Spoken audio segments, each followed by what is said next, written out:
सन्माननीय अध्यक्ष महाराज, या प्रश्नामध्ये विशेषतः चंद्रपूर जिल्ह्यातल्या खाणींच्या संदर्भातला प्रश्न या ठिकाणी सन्माननीय सदस्यांनी उपस्थित केलेला आहे आणि त्या प्रश्नामध्ये सन्माननीय सदस्यांचा म्हणणं आहे की या ब्लास्टिंगमुळे जलस्रोत घटलेले आहेत आणि तिथं पिण्याच्या पाण्याचा प्रश्न निर्माण झालेला आहे असं सन्माननीय सदस्यांचं म्हणणं आहे। हे पूर्णतः जरी सत्य नसलं तरी अंशतः याच्यामध्ये तथ्य आहे। मी थोडंसं विस्तृतपणाने सन्माननीय सदस्यांना आणि सभागृहाला अवगत करू इच्छितो की चंद्रपूर जिल्ह्यामध्ये एकूण 27 खाणींना सन्माननीय अध्यक्ष महाराज परवानग्या दिलेल्या आहेत कोळशाच्या आणि त्याच्यापैकी 17 खाणी सध्या कार्यरत आहेत। यामध्ये सन्माननीय अध्यक्ष महाराज 5 वर्षाच्या कालावधीच्या आतील खाणी याची संख्या 5 आहे,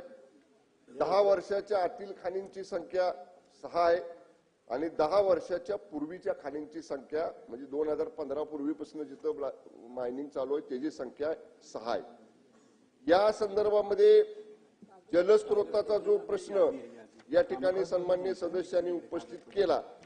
याच्या बाबतीत सन्माननीय अध्यक्ष महाराज मी आपल्याला चंद्रपूर जिल्ह्यातील मागील 5 वर्षातील निरीक्षण विहिरींची सरासरी आणि तिथलं स्थिर पाणी पातळीच्या बाबतीतली माहिती तर चंद्रपूर जिल्ह्यामधल्या 12 निरीक्षण विहिरींच्या संदर्भातला आपण सर्वे केला, तिथं अंशतः घट झालेली आहे, पण बल्लारपूरमध्ये पाणी पातळीमध्ये अंशतः वाढ झालेली आहे,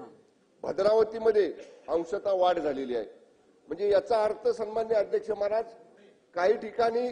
अंशतः पाणी कमी झाले आणि काही ठिकाणी पाणी पातळी वाढलेली सुद्धा आहे। त्यामुळे याचं नेमकं कारण आणि हे कंट्रोल ब्लास्टिंग पद्धत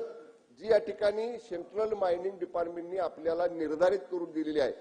त्या मर्यादेमध्ये राहूनच हे ब्लास्टिंग करण्याचं या ब्लास्टिंगची परमिशन त्याला दिलेली आहे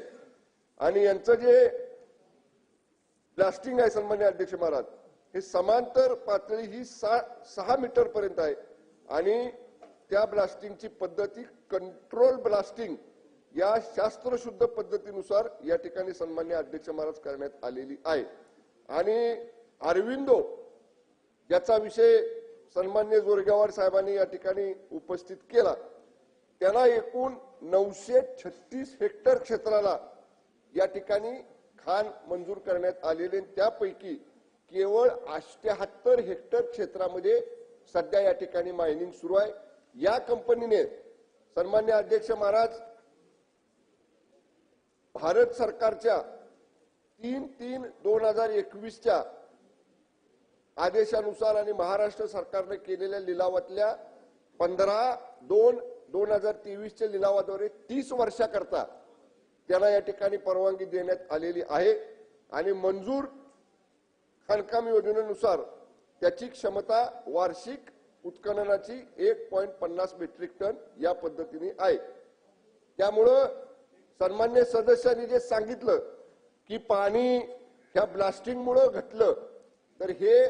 पूर्णतः खरं नाही, अंशतः त्याच्यामध्ये तथ्य काही ठिकाणी आपण जे निरीक्षण विहिरींचा अहवाल मागवला भूजल सर्वेक्षण विभागामार्फत त्याच्यामध्ये 2 तालुक्यांमध्ये पाणी अंशतः वाढलेलं देखील दिसतंय, पण तरी सुद्धा सन्मान्य सदस्यांनी जे सांगितलेलं आहे की काही ठिकाणी अतिक्रमण केलं, जेवढा मर्यादा खानपट्ट्याचा निर्धारित करून दिला त्याच्या बाहेर जाऊन अतिक्रमण केलं, त्यांनी जर स्पेसिफिक तक्रार माझ्याकडे या ठिकाणी दिली तर डिस्ट्रिक्ट मायनिंग ऑफिसरकडनं त्याची सविस्तर चौकशी केली जाईल।